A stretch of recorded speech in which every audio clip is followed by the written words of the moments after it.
வீட்ல நடந்த விஷயங்களால பிரீத்தியும் வெண்ணிலாவும் இந்த மாதிரி பொண்ணிய கண்டிப்பா பவானி அக்கா ஏத்துப்பாங்க. ஆனா ஜெயா அத்தை ஏத்துக்கிற மாதிரி ஒரு சூழ்நிலையை நம்ம உண்டாக்க விடவே கூடாதுன்ற ஒரு கேவலமான எண்ணத்தோட இருக்காங்க. ஆனா பவானி இந்த மாதிரி நம்ம பொண்ணிய ரொம்பவே கஷ்டப்படுத்திட்டோம் அப்படின்னு சொல்லிட்டு உடனடியாக அவங்க மனசு கேட்காம சிவானி பாப்பாவை தூங்க வச்சதுக்கு அப்புறமா அவங்களோட குடிசைக்கு போயிட்டு அவங்கள பார்க்கலான்னு சொல்லிட்டு போனது மட்டும் இல்லாம அவங்க கிட்ட நடந்ததுக்காக மன்னிப்பு கேட்டது மட்டும் இல்லாம அவங்க அவங்களுக்கு பண்ண உதவிக்காக அவங்க கிட்ட நன்றியும் சொல்லிட்டு இருக்காங்க. அதே மாதிரி இதுக்கப்புறமா சிவானி பாப்பாவை வளர்க்கறதுக்கு நீ தான் எனக்கு உதவி பண்ணணும்னு கூட சொல்லிட்டு கொஞ்ச நேரம் அவங்க கிட்ட மனசை விட்டு பேசினதுக்கு அப்புறமா தான் கொஞ்சம் நிம்மதி அடைஞ்சு அவங்க அவங்களோட ரூம்க்கு போகிறாங்க. அதுக்கப்புறமா அடுத்த நாள் காலையில விடிஞ்சதுக்கு அப்புறமா சிவானி பாப்பாவை பொண்ணையே ஃபுல் அண்ட் ஃபுல் ரெடி பண்ணி ஸ்கூலுக்கு அனுப்பி வைக்கிறாங்க. அதுக்கப்புறம் அனுப்பி வச்சதுக்கு அப்புறமா பவானி கிட்ட வந்துட்டு அக்கா இப்ப எப்படி இருக்கீங்கன்னு சொல்லிட்டு கேட்கும்போது பவானி இப்ப கொஞ்சம் பரவாயில்லன்னு சொல்லிட்டு கொஞ்சம் சோகத்தோட தான் சொல்லிட்டு இருக்காங்க. ஆனா பொண்ணையோ சுந்தரண்ணா விஷயத்துல நீங்க இதுக்கப்புறமா என்னக்கா பண்ண போறீங்கன்னு கேட்க பவானியோ நான் இதுக்கப்புறமாவா அந்த ஆள் கூட சேர விரும்பல, நான் அவனுக்கு டிவோர்ஸ் கொடுக்க போறேன்ற ஒரு விபரீத முடிவெடுக்க உடனே இதை கேட்ட பொண்ணையும் ஷாக் ஆக அப்ப கரெக்டா அங்க வந்த ஜெயாவும் இந்த மாதிரி பவானி சொல்றதை கேட்ட உடனேயே ரொம்பவே அதிர்ச்சியில பவானி நீ என்னம்மா பண்ற, நீ தெரிஞ்சுதான் இது எல்லாத்தையுமே யோசிச்சுட்டு இருக்கியான்னு கேட்க உடனே பவானியும் அந்த ஆள் கூட வாழ்றதுக்கு நான் செத்தே போகலாம், கண்டிப்பா நான் அந்த ஆள் கூட இதுக்கப்புறமா வாழவே போறது இல்லைன்னு சொல்லிட்டு சிவானி பாப்பாவையும் அவனோட கண்ணில் கூட காட்டாம நான் வளர்க்கணும்னு ஆசைப்படுறேன்ற விஷயத்த சொல்ல உடனே இதை கேட்டுட்டு பொண்ணையும் எல்லாத்தையுமே யோசிச்சு பார்த்துட்டு சரிக்கா உங்களுக்கு என்ன சரின்னு படுதோ அதை நீங்க பண்ணுங்க, ஏன்னா இது உங்களோட வாழ்க்கை சிவானியோட வாழ்க்கை, அதனால நீங்களே எது நல்லதுன்னு யோசிக்கிறீங்களோ எது சரின்னு யோசிக்கிறீங்களோ அதையே பண்ணுங்கன்னு சொல்ல ஆனா ஜெயாவோ பொன்னி தான் பவானியை தூண்டி விட்டு இது எல்லாமே பண்ண வைக்கிறாங்கன்னு சொல்லிட்டு தப்பா யோசிச்சுட்டு ரொம்பவே கோவத்தோட பொண்ணுகிட்ட பேச ஆனா பவானியோ பொன்னிக்கு எப்பவும் போல இல்லாம இந்த தடவை ரொம்பவே அதிகமா சப்போர்ட் பண்ணி ஜெயாவையே திட்டி அங்கிருந்து அனுப்பி வைக்க அப்போ இந்த விஷயத்த வெளியே வந்து ஹாலில் உட்காந்து சந்திரசேகர் கிட்ட இந்த மாதிரி பவானி ஒரு முடிவெடுத்திருக்கான்னு சொன்னது மட்டும் இல்லாம இது எல்லாத்துக்குமே காரணம் பொன்னி தான் சொல்லிட்டு பொன்னியை திட்டி பேசிட்டு இருக்கா. கரெக்டா அங்க பிரீத்தியும் வெண்ணிலாவும் வந்தது மட்டும் இல்லாம மறுபடியுமே அவங்க பொண்ணிய பத்தி தப்பு தப்பாவே பேசிட்டு இருக்காங்க. ஆனா அங்க இருக்க சந்திரசேகரும் ரொம்பவே கோபத்தோட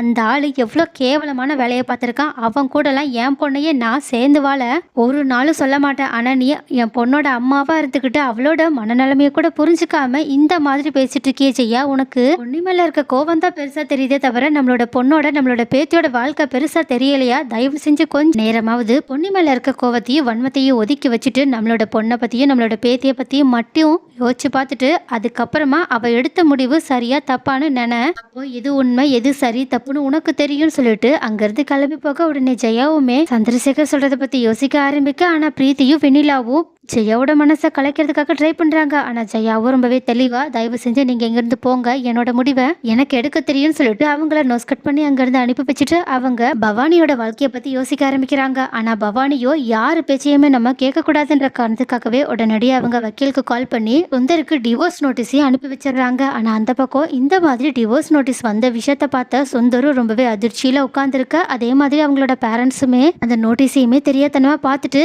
அவங்களுமே சுந்தர் கிட்ட கேள்வி மேல கேள்வியா கேட்டுட்டு இருக்காங்க. ஆனா சுந்தரம் இப்போதைக்கு என்கிட்ட எதுவுமே கேட்காதீங்கன்னு தனியா ரூமுக்கு போய் இந்த விஷயங்களை நினைச்சு ரொம்பவே ஃபீல் பண்ணிட்டு இருக்க. ஆனா சுந்தர் இந்த மாதிரி ஒரு இக்கட்டான சூழ்நிலையில இருக்காங்கன்ற விஷயம் தெரியாத தாசோ மறுபடியும் அவங்க கிட்ட பணம் வாங்கலாம்னு சொல்லிட்டு கால் பண்ண. ஆனா சுந்தரம் தாசோட காலை பார்த்த உடனே இன்னுமே வெறுப்பாக ஆரம்பிக்கிறாங்க. அதுக்கும் மேல அவங்க தாசோட போனை அட்டன் பண்ற மாதிரியே தெரியல. சோ ரொம்ப நேரம், அதாவது காலையில இருந்து ஈவினிங் வரைக்கும் தாஸ் சுந்தருக்கு நிறைய தடவை ட்ரை பண்ணிட்டாங்க. ஆனா தாஸோட போனை கொஞ்சம் கூட பயமே இல்லாம சுந்தர் அட்டன் பண்ணாம இருக்கத பார்த்த தாசம் இதுக்கு மேல நம்ம யாருன்ற உண்மையான முகத்தை காட்டணும் போலையன்னு சொல்லிட்டு இந்த மாதிரி ஸ்வேதாவும் சுந்தரும் ஒன்னா இருக்கிற நிறைய போட்டோஸை சுந்தரோட போனுக்கு அனுப்பி வச்சு இந்த போட்டோ மட்டும் சோசியல் மீடியால வெளியே வராம இருக்கணும்னா நீயா எனக்கு கால் பண்ணுன்னு சொல்லிட்டு மெசேஜும் போட்டு விடுறாங்க. உடனே அந்த போட்டோவை பார்த்த சுந்தரும் இருக்கிற பிரச்சனையில இது வேற பெரிய பிரச்சனை ஆயிட்டு இருக்குன்னு சொல்லிட்டு உடனடியாக அவங்க தாஸ்க்கு கால் பண்ண. ஆனா இந்த தடவை தாஸ் சுந்தருக்கு விளையாட்டு காட்டுற விதமா அவங்களோட போனை அட்டன் பண்ணாமையே இருந்து ரொம்பவே டென்ஷன் ஆக்கிட்டு இருக்காங்க. ஆனா சுந்தரும் மறுபடியுமே கால் பண்ணிட்டு இருக்க. கொஞ்ச நேரம் கழிச்சு அட்டன் பண்ண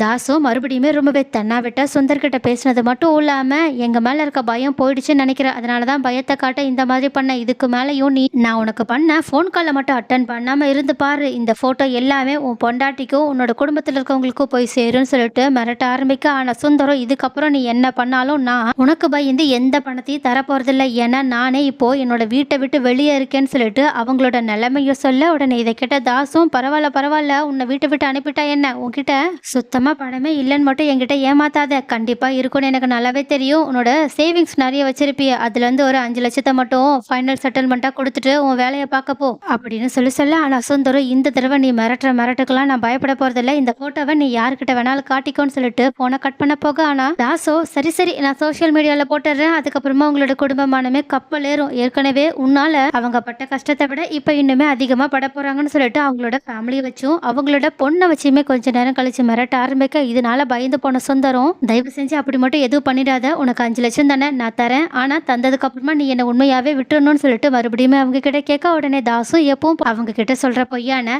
நான் இதுக்கப்புறமா உன்னை டிஸ்டர்பே பண்ண மாட்டேன்ற விஷயத்த சொல்றாங்க. ஆனா சுந்தரம் இதை கேட்டுட்டு அவங்கள இதுக்கு மேலேயும் தான் நம்ப கூடாதுன்ற காரணத்துக்காக இந்த விஷயத்துல நம்ம வசமா மாட்டிக்கிட்டோம், அதுல இருந்து நம்ம தப்பிக்கணும்னா ஒரே ஒருத்தரால தான் நமக்கு உதவி செய்ய முடியும்னு சொல்லிட்டு அவங்க சக்திக்கு கால் பண்றாங்க.